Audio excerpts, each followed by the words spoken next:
अब हम बात करते हैं मिथुन राशि और कुंडली के 12 भावों में उसके फल के बारे में। मिथुन राशि भचक्र की तीसरी राशि है। इसका विस्तार 60 डिग्री से 90 डिग्री तक है। स्वामी इसके बुध ग्रह हैं। मिथुन राशि की आकृति स्त्री पुरुष का जोड़ा है। पुरुष हाथ में गदा लिए हुए और स्त्री हाथ में वीणा लिए हुए होती है। इस राशि का अधिकार कालपुरुष के अंग में कंधे से लेकर हाथों तक होता है। मिथुन राशि पश्चिम दिशा की स्वामिनी।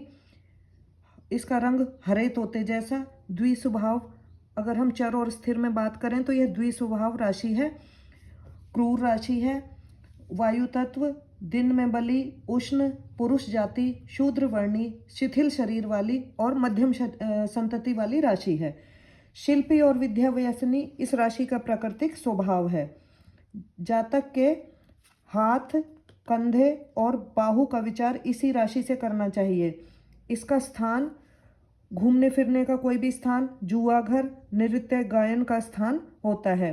प्रकृति इसकी वात, पित्त और कफ तीनों प्रकृति होती है। शुभ रत्न इस राशि के लिए पन्ना है।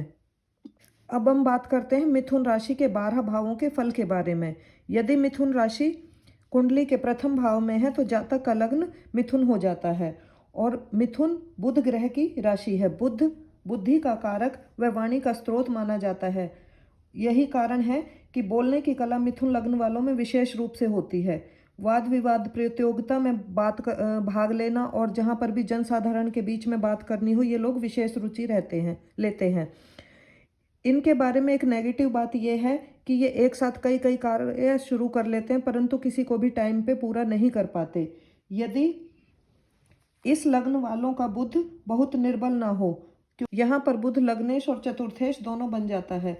यदि बुध, सूर्य, शनि तथा राहु आदि पृथकता जनित ग्रहों के प्रभाव में हो तो ऐसा जातक अपनी जन्मभूमि तथा जन्म स्थान से बहुत दूर रहता है। और अगर यह प्रभाव चंद्रमा पर भी हो तो माता का सुख भी बहुत कम मिलता है। राज कर्मचारी का इस प्रकार से प्रभावित बुध कई बार स्थान परिवर्तन तक करा देता है। और बुध तथा चंद्र का संबंध यदि चतुर्थ भाव से हो तो ऐसा व्यक्ति पॉलिटिक्स में भाग लेने वाला होता है। इस लग्न वालों का बुध और चंद्र पापयुक्त या पाप दृष्ट हो और शुक्र भी ऐसा ही हो तो व्यक्ति के पागल तक हो जाने का डर रहता है, क्योंकि पागलपन में आने वाले सभी अंग लग्न, चतुर्थ भाव, पंचमेश, बुध तथा चंद्र निर्बल हो जाते हैं। यदि मिथुन राशि द्वितीय भाव में हो तो द्वितीयेश और पंचमेश दोनों ही बुध बन जाते हैं। ऐसी स्थिति में यदि बुध बलवान होगा तो व्यक्ति महान वक्ता होता है, क्योंकि वाणी कारक बुध दोनों भावों का स्वामी बन जाता है। अब यदि इसी कुंडली में कहीं बुध और शुक्र दोनों एकत्रित हों और उन पर मंगल आदि पाप ग्रहों की दृष्टि का प्रभाव हो तो मनुष्य की पहली पत्नी की आयु कम होती है, क्योंकि यहाँ पर शुक्र पर भी मंगल का प्रभाव होगा और इसके अष्टमेश पर भी, जो स्त्री कारक है उसके अष्टमेश पर भी मंगल का प्रभाव होगा। यदि द्वितीय भाव तथा इसका स्वामी राहु तथा मंगल के प्रभाव में हो तो ऐसा व्यक्ति बाल अवस्था में ही अपने कुटुंब से दूर हो जाता है, अर्थात वो कहीं हॉस्टल आदि में जाकर माता पिता से दूर रहकर पढ़ाई करता है या फिर किसी संबंधी के पास रहकर पढ़ाई करता है, परंतु वह अपने घर से दूर ही रहता है। यदि जातक के तीसरे भाव में मिथुन राशि हो तो मनुष्य परिश्रमी होता है। यदि वह बलवान होगा तो उसकी कई छोटी बहनें होंगी। और यदि बुध निर्बल, पापयुक्त, पाप दृष्ट हो और विशेषतः पंचम भाव में शनि द्वारा युक्त अथवा दृष्ट और शुभ युति ना हो तो बुध जब पंचम भाव में पड़ेगा तो वह तृतीय से तृतीय होने के कारण तृतीय भाव की हानि करने वाला होगा। पंचम भाव में बुध पढ़कर छठे भाव से, जहाँ इसकी दूसरी राशि है, द्वादश पड़ेगा, यहाँ से द्वादश पड़ेगा और इसलिए ऋण, दरिद्रता आदि की भी हानि करने वाला होगा।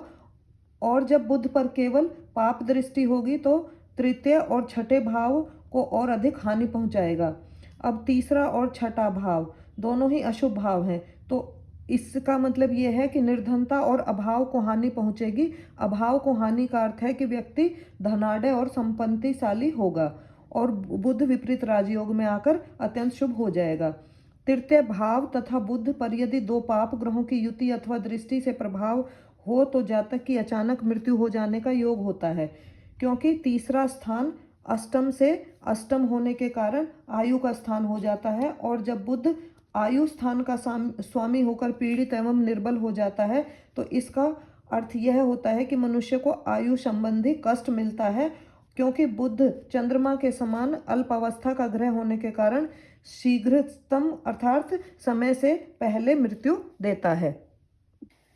मिथुन राशि यदि चौथे भाव में है तो बुध चतुर्थेश और सप्तमेश दोनों बन जाता है। यहाँ पर बुध यदि निर्बल स्थिति में होगा तो माता की मृत्यु शीघ्र हो जाती है, यानी जातक को माता का सुख नहीं मिलता। विशेषतः जब बुध तथा चतुर्थ भाव दोनों ही मंगल के द्वारा दृष्ट हों। यदि बुध बलवान होगा तो मनुष्य को भूमि भवन वाहन आदि का सुख होता है, और बुध यदि शुक्र या चंद्र के साथ हो, पाप युक्त पाप दृष्ट हो तो माता के पागल हो जाने का योग बनता है। निर्बल बुध वाला व्यक्ति स्त्री से भी दुख पाता है, क्योंकि इसकी बुध की दूसरी राशि सप्तम स्थान पर है। मिथुन राशि यदि पांचवें भाव में है तो बुध पंचमेश तथा अष्टमेश दोनों हो जाता है। बुध यदि यहाँ पर साधारण बलवान होगा तो कोई विशेष लाभ नहीं देता, क्योंकि यह साथ साथ अष्टमेश भी है। और यदि बुध विशेष रूप से बली है तो लॉटरी सट्टा आदि से लाभ पहुंचाता है। ऐसा व्यक्ति बुद्धिमान तथा शिक्षित होता है। यदि शनि आदि का प्रभाव पंचम भाव पे हो और पंचमेश तथा गुरु भी पाप प्रभाव में हो तो संतान नहीं होती और पेट में वायु रोग होते हैं। पंचम भाव दशम से अष्टम है, अतः पत्नी अथवा पति की माता की आयु का घोतक है। तो पंचम भाव और बुध यदि मंगल आदि से पीड़ित होगा तो पति अथवा पत्नी की माता शीघ्र मृत्यु को प्राप्त कर जाती है। यदि बुध बलवान होगा तो कन्या संतान अधिक होंगी और उसकी संतान अच्छे स्वभाव वाली तेजस्वी होंगी, और ऐसा जातक क्रोधी स्वभाव का भी होता है। कार्य करने से पहले सोच विचार नहीं करता, उसे एकदम क्रोध आता है और एकदम वो शांत भी हो जाता है। यदि मिथुन राशि छठे भाव में हो तो बुध षष्ठेश तथा नवमेश दोनों बन जाता है। नवमेश होने के कारण यहाँ पर बुध साधारणतया शुभ फल ही देता है। इस स्थिति में यदि बुध बलवान होगा तो मामाओं की संख्या में, माता के भाई की संख्या में वृद्धि होती है, और यदि बुध निर्बल होगा तो शत्रुओं के द्वारा भाग्य की हानि होगी, क्योंकि यह स्थान शत्रुओं का है और ये भाग्य का है। नौकरी में भी परेशानी रहेगी। यदि बुध तथा गुरु दोनों पर मंगल आदि का पाप प्रभाव हो तो बड़े भाई की आयु कम हो जाती है, क्योंकि जो छठा स्थान है वो एकादश भाव का आयु स्थान है तथा गुरु बड़े भाई का कारक है। यदि मिथुन राशि कुंडली के सातवें भाव में है तो बुध यहाँ पर सप्तमेश और दशमेश दोनों हो जाता है, और दोनों केंद्र में आने के कारण केंद्राधिपति दोष में आ जाता है और पापी हो जाता है।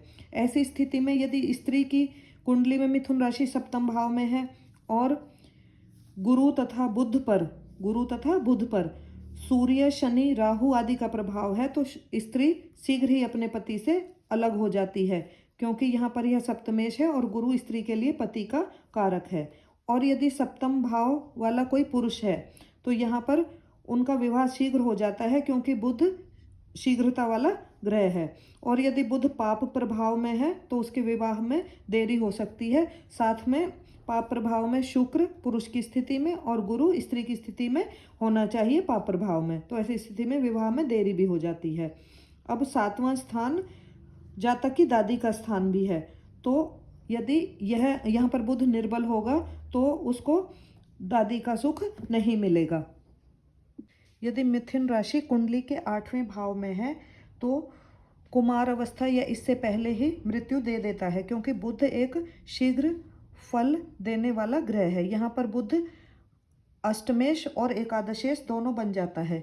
यदि बुध यहाँ पर छठे भाव में है यानी मेष राशि का बुध है तो अगर वह पाप दृष्ट पाप युक्त हो और किसी शुभ ग्रह से युक्त या दृष्ट ना हो तो कष्ट देता है, परंतु साथ के साथ ऐसे में विपरीत राजयोग भी बनता है जिससे मनुष्य को धन संपत्ति का काफ़ी लाभ रहता है। यदि कुंडली की 9वें भाव में मिथुन राशि है तो बुध ग्रह नवमेश और द्वादशेश हो जाता है। बुध को विष्णु स्वरूप माना जाता है। जब बुध नवमेश हो तो इसमें धार्मिकता, परोपकार, यज्ञ भावना, इन सभी गुणों का जातक में समावेश हो जाता है। और यदि नवमेश बुध लग्न तथा लग्नेश के साथ संबंध बने तो व्यक्ति को महान, धार्मिक, परोपकारी और स्वार्थ रहित बना देता है। 9वें भाव में यदि राहु या केतु हो और लग्न में सूर्य तथा चंद्र हो तो बुध एकदम भाग्योदय करवा देता है। इसका कारण यह है कि बुध वैसे ही शीघ्र फल देने वाला ग्रह है और जब यह राहु अधिष्ठित राशि का स्वामी हो तो इसमें और तेजी आ जाती है। यदि बुध तथा 9वां भाव पाप युक्त या पाप दृष्ट हो तो जहां भाग्य में अचानक हानि हो जाती है वहीं माता के बड़े भाई बहनों की आयु को भी हानि पहुंचती है, क्योंकि 9वां भाव द्वितीय भाव का आयु स्थान है और द्वितीय भाव माता के बड़े भाई बहनों का है। कुंडली के 10वें भाव में अगर मिथुन राशि है तो मिथुन दशमेश और लग्न का स्वामी बन जाता है।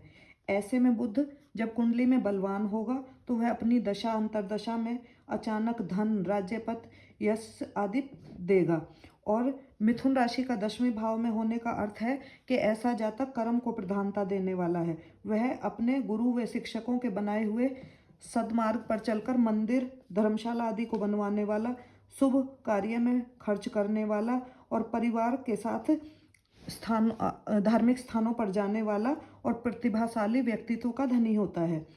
ऐसा जातक नौकरी की अपेक्षा व्यापार करना अधिक पसंद करता है और उसे कृषि कार्य और व्यापार में प्रवीणता हासिल होती है। बलवान बुध पिता के धन की शीघ्र वृद्धि कराने वाला होता है। अगर मिथुन 11वें भाव में है तो यह एकादश और दूसरे भाव का स्वामी बन जाता है। दोनों ही भाव धन भाव हैं। ऐसे में यदि बुध बलवान होगा तो धन देता है और बुध जिस भावेश के साथ बैठेगा उसे भी धनी बना देगा। यदि सूर्य और बुध इकट्ठे हों और गुरु की उन पर दृष्टि हो तो मनुष्य साहसी, वीर, राज्यमानी, प्रतिष्ठित व्यक्ति होता है और उसे ब्याज वगैरह से धन मिलता है। बुध यदि निर्बल हो तो बड़े भाई या बहन के द्वारा उसके धन का नाश होता है। राहु केतु यदि 11वें भाव या दूसरे भाव में स्थित हो तो बुध भाग्य अथवा पंचम भाव में शुभ युक्त, शुभ दृष्ट हो तो वह अकस्मात लॉटरी, सट्टे आदि से धन दिलवाता है। एकादश भाव और बुध दोनों पर यदि मंगल आदि क्रूर ग्रहों की दृष्टि हो तो माता की अचानक मृत्यु हो जाने का डर रहता है, क्योंकि एकादश भाव माता की आयु का भाव है। कुंडली के यदि 12वें भाव में मिथुन राशि है तो बुध 2 अशुभ ग्रहों 12वें और तीसरे का स्वामी बन जाता है।